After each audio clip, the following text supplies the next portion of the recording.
Hello दोस्तों, आप देख रहे हैं डी कोड इंडियन।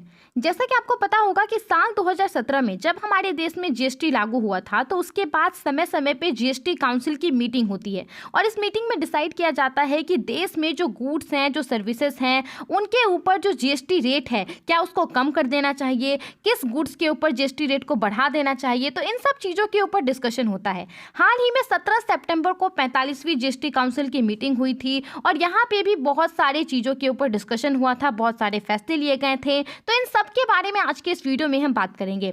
देखिए, सबसे पहले तो कहा जा रहा था कि पेट्रोल और डीजल को जीएसटी रिजीम के अंतर्गत ले आया जाएगा, लेकिन यहाँ पे जीएसटी काउंसिल की मीटिंग में ये फैसला हुआ कि अभी राइट टाइम नहीं है पेट्रोल और डीजल को जीएसटी के अंदर लाने का। अब जाहिर सी बात है कि भारत सरकार ऐसा क्यों करेगी। देखिए, भारत सरकार को पेट्रोल और डीजल से काफ़ी ज़्यादा वो टैक्स वसूलती है, काफ़ी ज़्यादा उन्हें रेवेन्यू मिलता है। अगर मैं आपको एक एग्जाम्पल के तौर पर समझाऊँ, ऑन एन एवरेज अगर मैं आपको बताऊँ तो मान लीजिए कि एक डीलर है, कोई एक पेट्रोल पंप वाला है, उसको अगर 1 लीटर पेट्रोल 30 रुपए में मिलता है तो आपको वो 1 लीटर पेट्रोल कितने में बेचता है, 90 से 95 रुपए में बेचता है। और जो ये बीच का गैप है 30 रुपए से 90 से 95 रुपए तक का, जो 60-70 रुपए का गैप है, वो क्या है, वो बेसिकली टैक्स है। ये टैक्स कौन लेता है? भारत सरकार लेती है, केंद्र सरकार लेती है, राज्य सरकार लेती है। तो यहाँ पे अगर जीएसटी को लागू कर दिया जाएगा तो मैक्सिमम तो 28% ही टैक्स वसूला जा सकता है। जो स्लैब है 0%, 5%, 12%, 18% और 28%, तो मैक्सिमम तो 28% ही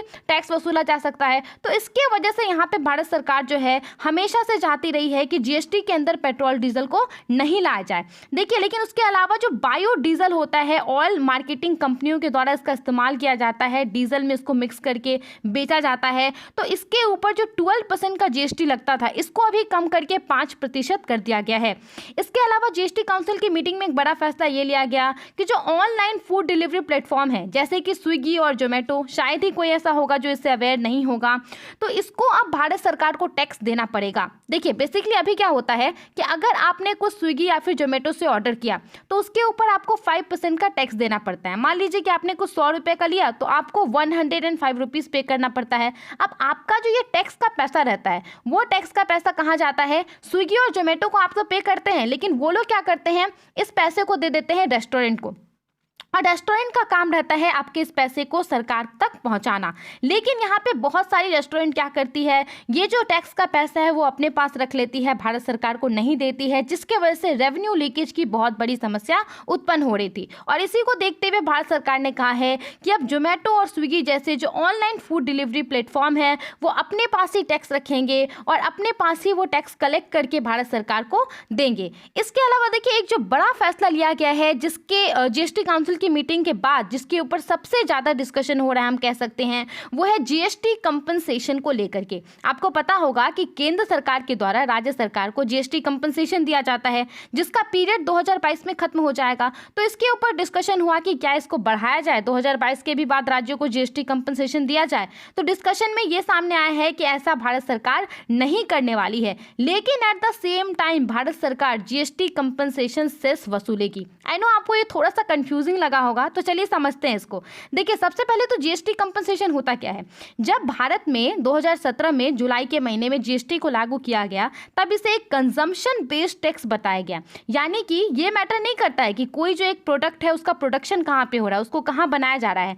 मैटर ये करता है कि कहाँ के लोग उसका इस्तेमाल करते हैं। मान लीजिए कि गुजरात में साड़ी का प्रोडक्शन होता है और वो साड़ी की बिक्री कहाँ होती है, बिहार में होती है, तो इसके ऊपर टैक्स कहाँ लगेगा, बिहार में लगेगा। और ये टैक्स किसके पास जाएगा, बिहार सरकार के पास जाएगा। तो यहाँ पे जो गुजरात जैसे राज्य थे, महाराष्ट्र जैसे राज्य हैं, इसके अलावा कुछ ऐसे राज्य हैं जहाँ पे प्रोडक्शन तो काफ़ी ज़्यादा होता है लेकिन वहाँ का जो पॉपुलेशन है वो बिहार उत्तर प्रदेश के कंपेयरिंग बहुत कम है, तो उनको तो यहाँ पे लॉस हो रहा था क्योंकि वहाँ के सरकार को तो जीएसटी मिल नहीं रहा था।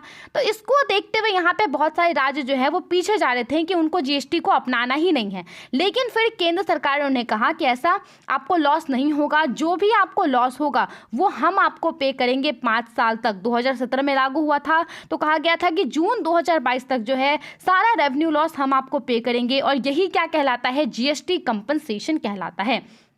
अब देखिए जीएसटी कंपनसेशन के लिए भारत सरकार के पास एक्स्ट्रा पैसा कहाँ से आएगा, वो अपने पॉकेट से तो देगी नहीं लॉस करके। तो यहाँ पे भारत सरकार क्या करती है, कुछ ऐसे सामान है जिसके ऊपर जो नॉर्मल टैक्स होता है ना उससे ज़्यादा टैक्स वसूलती है। जैसे कि मान लीजिए कोल है, कोल के ऊपर जो है 5% का टैक्स वसूला जाता है, ठीक है। तो यहाँ पे इसके ऊपर जो है जीएसटी वसूला जाता है, उसके ऊपर पर टन के हिसाब से 400 रुपये और टैक्स वसूला जाता है, जिसको सेस कहते हैं, ठीक है। तो ये बेसिकली क्या हो गया, कंपनसेशन सेस हो गया। एरिएटेड वाटर, जो आपका गैस मिक्स जो वाटर रहता है जैसे कि सोडा वाटर हो गया, इन सब के ऊपर ज़्यादा टैक्स वसूला जाता है। नॉर्मल यहाँ पे जीएसटी रेट कितना है, 28% है, और उसके अलावा 12% जो है सेस वसूला जाता है। टोबैको हो गया, पान मसाला हो गया, मोटर व्हीकल हो गया, तो इन सब के ऊपर कंपनसेशन सेस वसूला जाता है और इसको लेकर के जो है भारत सरकार क्या करती है, राज्य सरकार को देती है। अब यहाँ पे देखिए जब से कंपनसेशन देना स्टार्ट हुआ है तब से लेकर के अब तक 3-4 साल तो बीत चुके हैं, ये लास्ट साल है, तब से लेकर के अब तक जो ये कंपनसेशन का अमाउंट है वो हर साल बढ़ता जा रहा है। एक बर्डन हो गया है ऐसा कहें तो हम केंद्र सरकार के लिए। और कोविड-19 के समय में तो केंद्र सरकार की स्थिति खुद ही खराब थी, तो वो इस सिचुएशन में नहीं थी कि वो राज्य सरकारों को कंपनसेशन का पैसा दे सके। लेकिन एट द सेम टाइम राज्य सरकारों के द्वारा काफ़ी ज़्यादा प्रेशर बनाया जा रहा था कि उन्हें कंपनसेशन का पैसा चाहिए। तब यहाँ पे केंद्र सरकार ने क्या किया, तकरीबन 1.10 लाख करोड़ का उन्होंने लोन लिया और इन्होंने ये लोन लेकर के जो है राज्य सरकारों में डिस्ट्रीब्यूट कर दिया जीएसटी कंपनसेशन के तौर पे। और कहा जा रहा है कि इस साल भी जो फाइनेंशियल ईयर 2021-22 है, इस साल भी भारत सरकार तकरीबन 1.59 लाख करोड़ रुपए का लोन लेने वाली है, जिसमें से 75,000 करोड़ रुपए तो उन्होंने ऑलरेडी ले लिए हैं और उन्होंने स्टेट को दे भी दिए हैं। तो यहाँ पे इन्होंने जो ये पैसा लिया है, जो इंटरेस्ट है इसका, जो इसका इंटरेस्ट बनेगा, जो इसका प्रिंसिपल अमाउंट है, उसको भी तो केंद्र सरकार को पे करना पड़ेगा ना बैंकों को वापस। तो इसके लिए यहाँ पे केंद्र सरकार ने कहा है कि जो कंपनसेशन सेस है सामानों के ऊपर वो तो हम वसूलेंगे ही, लेकिन जो यहाँ पे कंपनसेशन दिया जाएगा राज्यों को वो 2022 में खत्म हो जाएगा और कंपनसेशन सेस जो है हम और 5 साल तक 2026 तक हम वसूलेंगे। आई होप आपको ये क्लियर हो गया होगा। देखिए उसके अलावा बहुत सारे ऐसे जो कोविड-19 के इलाज के लिए जो बहुत सारी इंपॉर्टेंट दवाई हैं उनके ऊपर भारत सरकार ने 30 सितंबर तक जीएसटी रेट को कम कर दिया था। जैसे कि रेमडेसिविर वगैरह हो गया, किसी के ऊपर पूरे तरीके से खत्म कर दिया था, किसी के ऊपर 5% कर दिया था। तो यहाँ पे ये जो एक आपका ये था कंसेशनल जीएसटी रेट था दवाइयों के ऊपर, उसको बढ़ा दिया गया है, उसको 31 दिसंबर तक के लिए कर दिया गया है। इसके अलावा बहुत सारी जो कैंसर रिलेटेड ड्रग्स हैं उनके ऊपर जो जीएसटी रेट था उसको भी भारत सरकार ने 12% से कम करके 5% कर दिया है। आपको पता होगा कि एक नेशनल परमिट फीस होता है, अगर कोई व्हीकल गुड्स को एक स्टेट से दूसरे स्टेट ले जाता है तो उसे वो देना पड़ता है। तो इसको यहाँ पे जीएसटी के दायरे से बाहर कर दिया गया है, जो कहा जा रहा है कि काफ़ी अच्छा कदम है ट्रांसपोर्ट वगैरह के लिए। उसके अलावा देखिए यहाँ पे कुछ कुछ सामानों के ऊपर जीएसटी रेट को बढ़ाया भी गया है, जैसे कि जो मेटल्स हैं, आयरन हो गए, कॉपर हो गए, एल्यूमिनियम हो गए, जिंक हो गए, इनके ऊपर जो जीएसटी रेट है उसको बढ़ा करके यहाँ पे 5% से 18% कर दिया गया है। उसके अलावा देखिए जो रेन्यूएबल एनर्जी डिवाइसेस हैं कुछ कुछ, उनके ऊपर भी टैक्स को बढ़ा करके 5% से 12% कर दिया गया है। कार्टून्स हो गए, बॉक्सेस हो गए, बैग्स हो गए, पैकिंग कंटेनर्स हो गए, इनके ऊपर पहले 12 से 18% के हिसाब से टैक्स लगता था, अब इन सभी चीज़ों के ऊपर बढ़ा करके 18% कर दिया गया है। और साथ ही में आपका वेस्ट हो गया और जो पॉलीरीथेन्स होता है, पॉलीरीथेन्स का स्क्रैप होता है, प्लास्टिक्स हो गए, इनके ऊपर भी 5% से बढ़ा करके 18% कर दिया गया है।